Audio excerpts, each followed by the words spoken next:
বাংলাদেশের ক্রিকেট ভক্তদের জন্য দারুণ এক খবর। ইংল্যান্ডের ঘরোয়া ক্রিকেট টুর্নামেন্ট দ্য 100-এর এবারে নিলামে নাম লিখিয়েছেন বাংলাদেশের 23 জন ক্রিকেটার।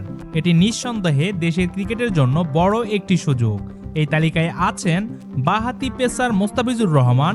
তার ভিত্তিমূল্য ধরা হয়েছে 1 লাখ পাউন্ড, যা সর্বোচ্চ ক্যাটাগরি।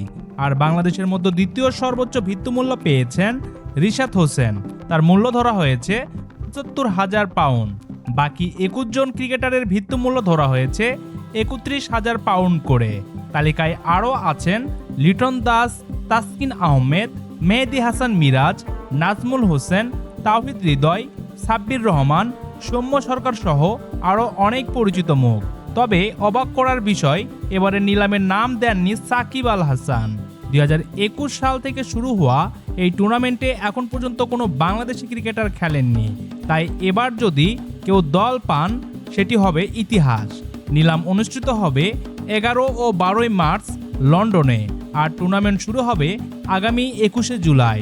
সম্প্রতি দুজনেই আছেন দুর্দান্ত ছন্দে। পাকিস্তান সুপার লিগে সুযোগ পেয়েছেন তারা। রিশাদ অস্ট্রেলিয়ার ঘরোয়া লিগে নিজের প্রথম মৌসুমে নিয়েছেন 13টি উইকেট।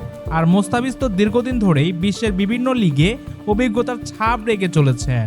এখন পুরো দেশের চোখ নিলামের দিকে। প্রশ্ন একটাই, বাংলাদেশের কে কে সুযোগ পাবেন এই মর্যাদাপূর্ণ আসরে? সেই অবধি জানতে অবশ্যই আমাদের চ্যানেলটি সাবস্ক্রাইব করে আমাদের সঙ্গেই থাকবেন। ভিডিওটি ভালো লাগলে একটি লাইক দিয়ে আমাদের সাথে থাকবেন, এবং আপনার যদি কোনো মতামত থাকে ভিডিওর নিচে কমেন্ট করে জানাবেন।